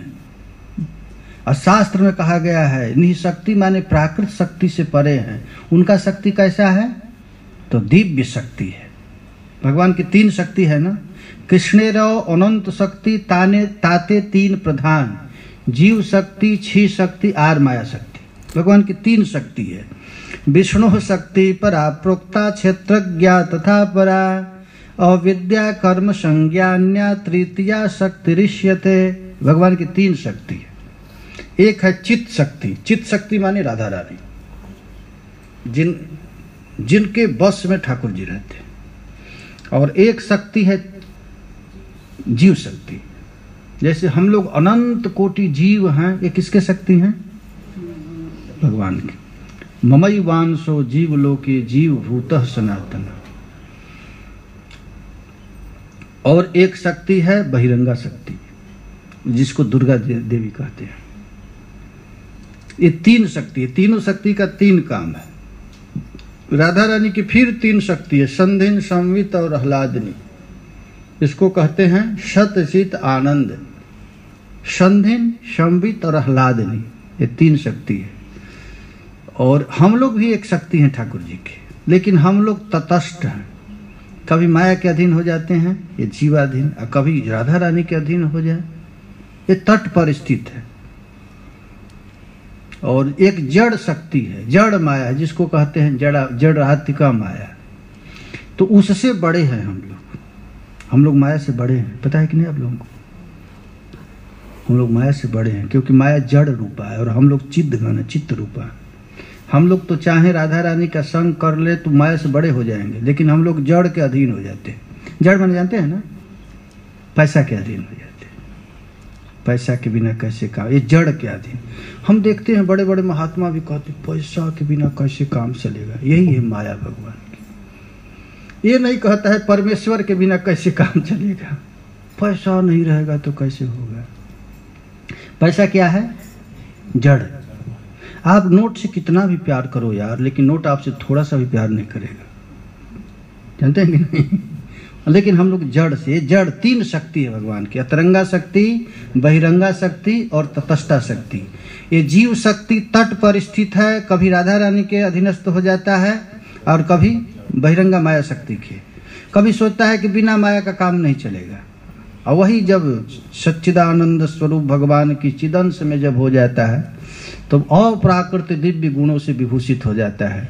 भगवान का जितना गुण है सब गुण जीव में आ जाता है। जस्यास्ति भक्ति भगवत्य किंचना सर्वै गुणास्तत्र समासते सुराः। जब राधा रानी के शरण में आ जाता है तो भगवान के जितने भी दिव्य सद्गुण है वो भक्त के हृदय में उतर जाता है। तब नारद भक्ति सूत्र में कहा गया है तस्मिन् तज्जने भेदा भावात्। उस भक्त में और भगवान में भेद का अभाव हो जाता है। अब देखिए आह्लादनी, संधिन, संवित, तवैका, सर्व संशय, ये 3 विद्याएं हैं। ये 3 विद्याओं का यहाँ पर वर्णन किया गया है। सच्चित आनंद, संधिन, संवित, आह्लादनी, बहिरंगा माया शक्ति, तटस्था और जीव। इसके बाद सच्चिदानंदमय है ईश्वर स्वरूप, 3 अंश से चित शक्ति है 3 रूप। आनंदा से आह्लादिनी, संद से संदिशनी, चिदन से संविति, जार ज्ञान करिमानी, सत चित आनंद, संधिन संवित आह्लादिनी, अतरंगा चित शक्ति, तटस्था जीव शक्ति, बहिरंगा माया 3 करे प्रेम भक्ति। अब हम लोग क्या हैं कि हम लोग, जीव कौन है? मायाधीन, माया के अधीन हो जाते हैं हम लोग। बहुत सब चक्कर है। इसी को ज्ञानी लोग सन्यासी कहते हैं कि जीव कभी मायाधीन हो नहीं सकता है। और मान लीजिए कि बादल सूर्य को ढक लिया, तो क्या सूर्य को बादल ढक लिया? हमको दिखता है कि ढक लिया, लेकिन सूर्य को तो ढक नहीं सकता है। वैसे ही लगता है कि हम माया के अधीन हैं, तो क्या हम माया के अधीन? जीव कभी माया का अधीन हो ही नहीं सकता है। मायाधीन वो मानने लगता है कि अब कैसे पैसा बिना काम चलेगा, कैसे रोटी बिना काम चलेगा, मानने लगता है। लेकिन जीव को रोटी वोटी से क्या मतलब? हरे कृष्णा कृष्णा हरे हरे, हरे राम राम राम हरे हरे। तो जीव शक्ति अतरंगा माया शक्ति के अधीन होकर के प्रेमा भक्ति करते हैं। षड्विध ऐश्वर्य प्रभुर चित शक्ति विलास, हेन शक्ति नाही मान परम साहस। वही षड्विध ऐश्वर्य प्रभु चित शक्ति विलास। ये श्री कृष्ण कौन है? खड़ैश्वर्य पूर्ण। देखो भाई, जैसे हम लोग माया के अधीन है ना, वैसे भगवान किसके अधीन है? राधा रानी के अधीन। 24 घंटा ठाकुर जी किसके अधीन रहते हैं? निरंतरम वशीकृतम प्रतीत नंद नंदने कदा करिष्यसि माम कृपा कटाक्ष भाजन। हे प्रियाजू, जो सारा विश्व ब्रह्मांड जिसके अधीन है वह प्रभु किसके अधीन है? राधा रानी की।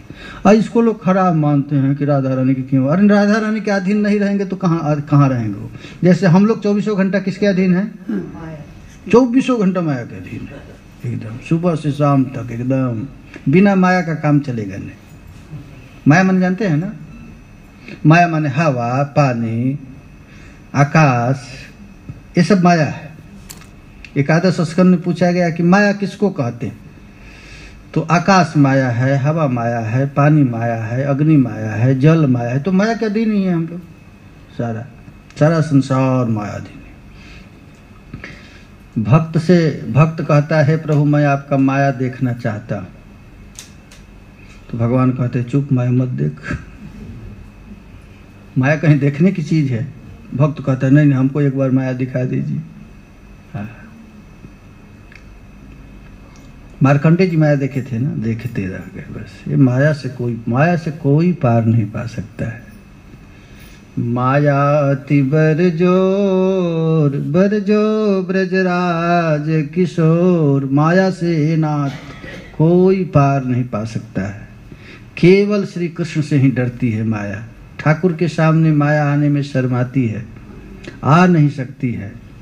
जैसे सूरज सोचे कि हम थोड़ा अंधकार को दर्शन कर ले तो देख सकता है?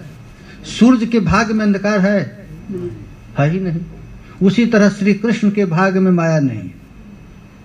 हम लोग देखते हैं कि अरे कृष्ण माया जैसे बेटा पैदा कर रहे हैं, नाच रहे हैं, गा रहे हैं, तो हम लोग सोचते हैं भी माया भी। लेकिन माया उनके पास आ ही नहीं सकती है। वो अप्राकृत दिव्य सद्गुणों से युक्त हैं। मायाधीश मायावश ईश्वर जीव भेद, हेन जीव ईश्वर सह कहत अभेद। श्री गौरांग महाप्रभु कहते हैं ये जीव कौन है? तो माया बस है। और भगवान कौन है? तो मायाधीश। लेकिन सन्यासी लोग क्या कहते हैं कि तुम और ब्रह्म में कोई अंतर नहीं, एक ही स्वरूप। कहते हैं ना, नमो नारायण। वो भी कहते नमो नारायण, तुम भी नारायण, मैं भी नारायण। ये जीव को कह देते हैं ईश्वर। ईश्वर क्या है? मायाधीश है। और जीव कौन है? मायाधीन है। इसी प्रकार लड़ाई लगता है जीव में और ईश्वर में। श्रीपाद शंकराचार्य जी भी अंत में कह दिए हैं कि हे प्रभु, मैं जानता हूँ मुझ में और आप में कोई अंतर नहीं, फिर भी मैं आपसे हूँ, आपसे मुझसे आप नहीं। जैसे समुद्र से तरंग निकला है, लेकिन तरंग से समुद्र नहीं निकला है। इसीलिए शंकराचार्य जीवन भर अद्वैत मत का प्रचार किए और अंत में क्या किए?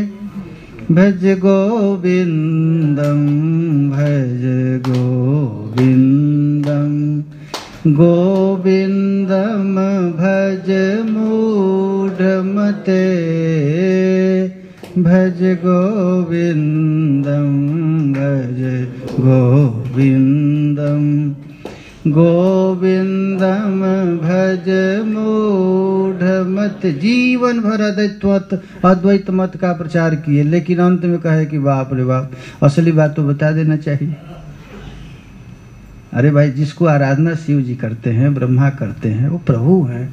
सारा जगत प्रभु से निकला है, लेकिन जगत से प्रभु नहीं निकला है। यही अंतर है। ब्रह्म संहिता में लिखा है दीपार चिरे वही। एक कैंडल से एक जल रहा है, उससे सब कैंडल जला दिए गए। केवल देखने में लगेगा कि सब कैंडल एक समान है, लेकिन केवल इतना ही अंतर, इस कैंडल से सब कुछ जल रहा है। उसी तरह जीव ब्रह्म में कोई अंतर नहीं है, एक ही तत्व। इसीलिए श्री चैतन्य महाप्रभु ने अचिंत भेदा भेद कह दिया। देखने में लगता है कि सब एक बराबर, लेकिन इतना अंतर है कि इसी कैंडल से सब जला है। उसी तरह सारा जगत किससे प्रकट हुआ है? भगवान से। और पालन कौन कर रहा है? और अंत में कहाँ चला जाएगा? बस यही समझना। हरे कृष्णा कृष्णा कृष्णा हरे हरे, हरे राम राम राम हरे। हरे कृष्णा कृष्णा कृष्णा हरे हरे, हरे राम राम राम हरे। हरे कृष्णा कृष्णा कृष्णा हरे हरे राम राम राम हरे। हरे कृष्णा कृष्णा कृष्णा हरे हरे, हरे राम हरे कृष्णा कृष्णा हरे हरे, हरे राम हरे कृष्णा कृष्णा कृष्णा हरे हरे, हरे राम राम हरे। हरे कृष्णा कृष्णा हरे हरे, हरे राम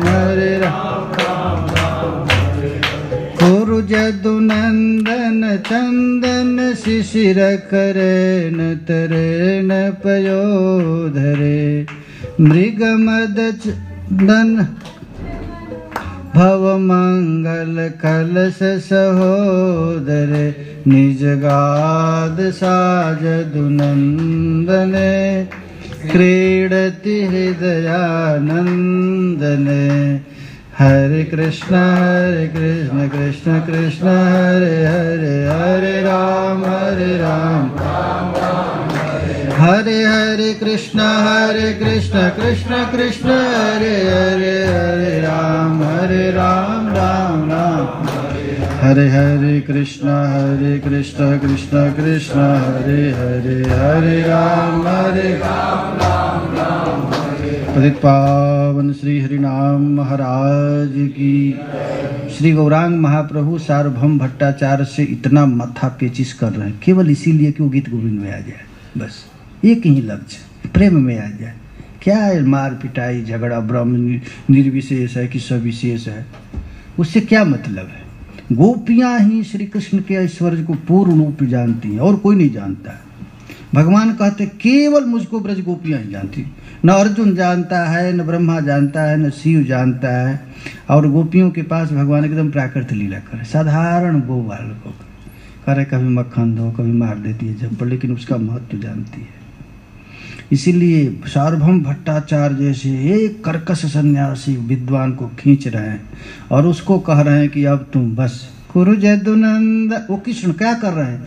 कुरु जदुनंदन चंदन शिशिर करे, न तरेण पयोधरे, मृगमद पत्रक मात्र मनोभव मंग कलश सहोदरे, निजगाद साजदुनंदने क्रीडति हृदयानंदने। हरे कृष्णा कृष्णा हरे हरे, हरे राम हरे हरे कृष्णा कृष्णा हरे हरे, हरे राम राम हरे। हरे कृष्णा कृष्णा हरे हरे, हरे राम राम। महाराज श्री गौरांग महाप्रभु मलाई बना कर दिए, एकदम महामंत्र दे दिए ना, एकदम मलाई। एक महात्मा कहते थे तुम लोग कितने बड़भागी है कि तुम लोगों को ये महामंत्र मिल गया। हम तो कितना रगड़ घस किए, क्या वेद पढ़े, उपनिषद पढ़े, ऋचाएं पढ़े, अंत में मुझको हरे कृष्ण मिला। हाँ, तुम लोगों को पहले ही मिल गया। हाँ, ये कितनी देखिए। अब सार्वभौम भट्टाचार्य को हरे कृष्ण नहीं कह सकता है, वो क्या कहता है? नमो नारायण, ओ हम ब्रह्मास्मि तत्त्वमसि कह रहा है, हरे कृष्ण नहीं कह सकता। और उसको पीट पाट करके जब महामंत्र मिला तब भट्टाचार्य कह रही तुम लोग कितने बड़भागी हो, बना बनाया माल मिल गया। हाँ, श्रील प्रभुपाद जी ने कितना बड़ा कृपा किया है, सब भगा करके दे दी असली चीज रट बस।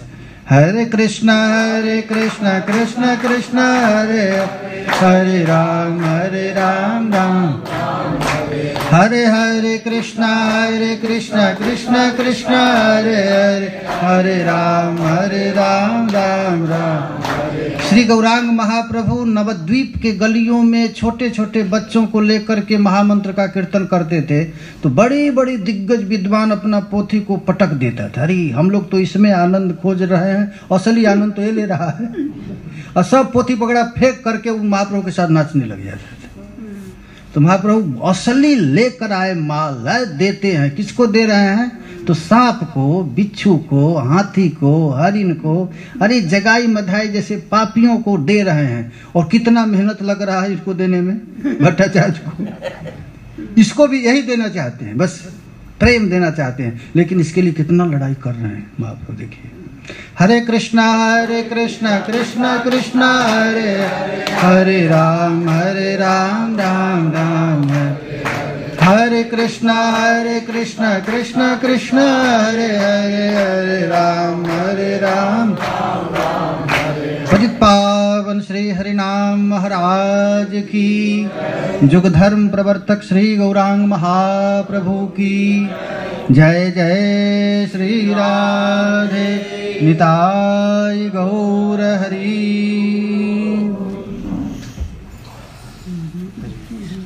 आप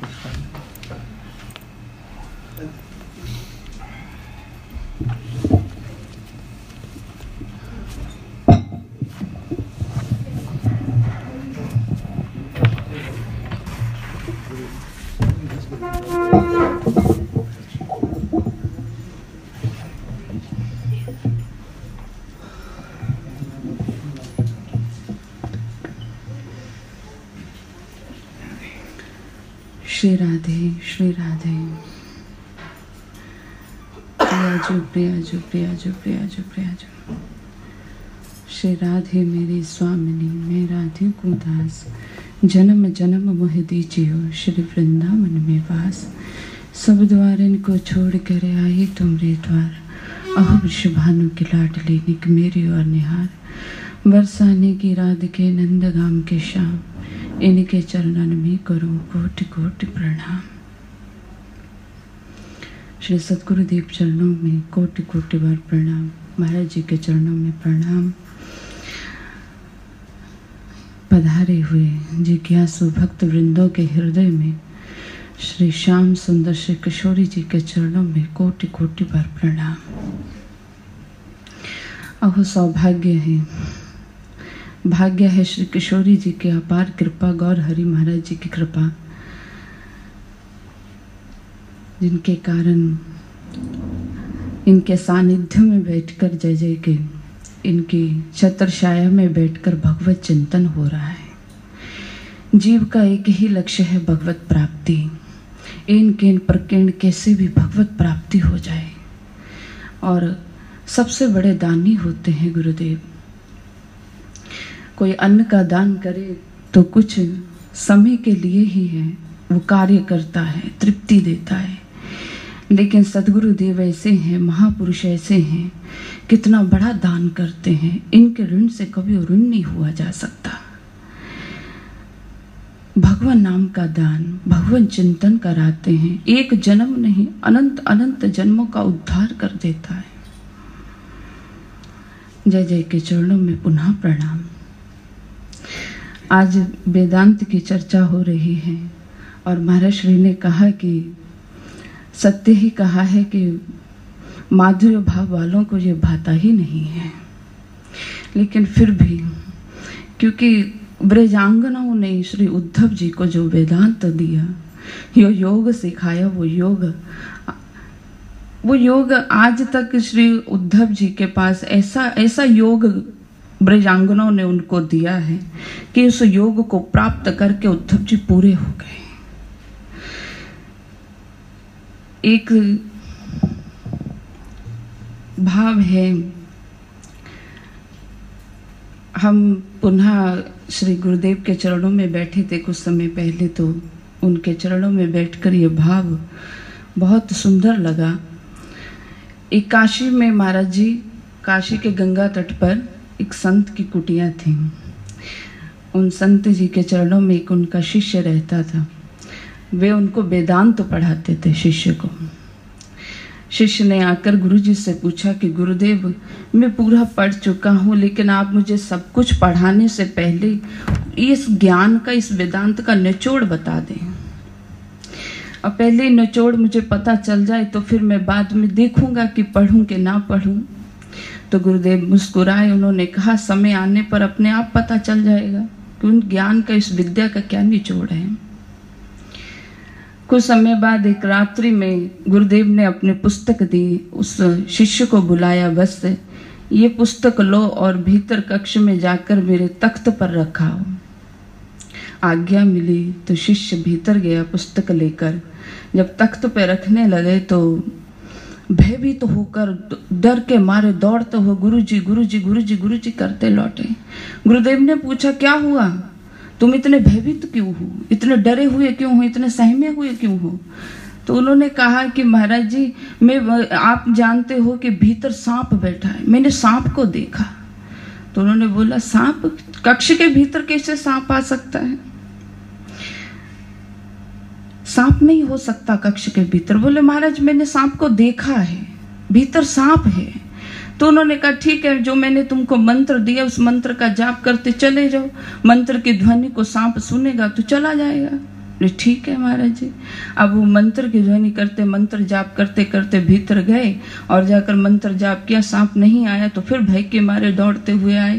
बोले गुरुजी, फिर भी वो मंत्र के जाप से भी सांप नहीं जा रहा है। तो गुरुजी ने कहा, ठीक है, तो ऐसा करो, ये जो दीपक पड़ा है इसको लेकर तुम भीतर जाओ, इसके प्रकाश को देखकर सांप चला जाएगा।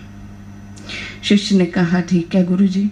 अब वो दीपक उठाया, दीपक को उठाकर वो जब भीतर लेकर गए तो उसका प्रकाश हुआ। तो प्रकाश से उनको पता चला कि उनका भ्रम था, वो सांप नहीं रस्सी थी। अब उस रस्सी को देखा तो वो मुस्कुराता हुआ रस्सी को हाथ में पकड़कर गुरुजी के पास आया। गुरुजी ने बोला, तुम तो पहले बड़े भयभीत दिख रहे थे, बहुत डर के मारे सहमे से थे, अब तुम मुस्कुरा क्यों रहे हो? बोले गुरुजी, जो मेरा भ्रम था ना, वो भ्रम दूर हो गया, वो रस्सी थी, सांप नहीं था। और गुरुदेव ने कहा, तुमने एक समय मुझसे कहा था ना कि इस विद्या का निचोड़ क्या है, तो यही विद्या का निचोड़ है।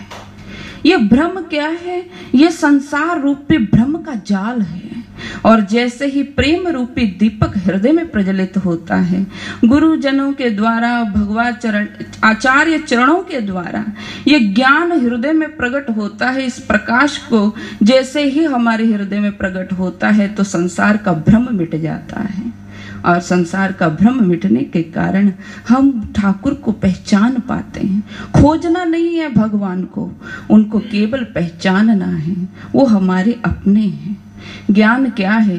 प्रेम करो रे सखी, प्रेम करो।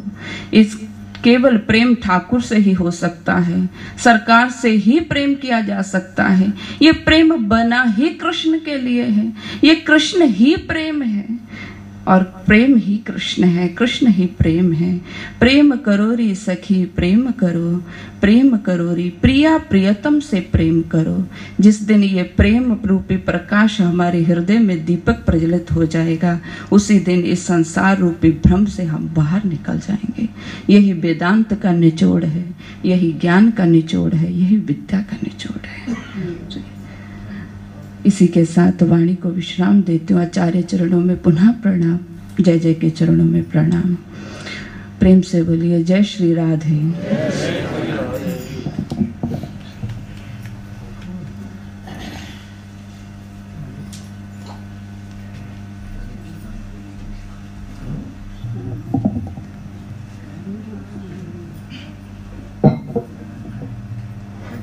कितने छोटे शब्द में कितना मार्मिक बात कह गई। देखिए, इसीलिए भजन है अनुभव का चीज, पढ़ने लिखने की बात है। बस केवल प्रेम करो री, प्रेम करो। प्रेम करेंगे तो संसार नाम की कोई वस्तु नहीं रहेगी। जय जय श्री राधे, जय जय श्री राधे, निताय गौर हरि।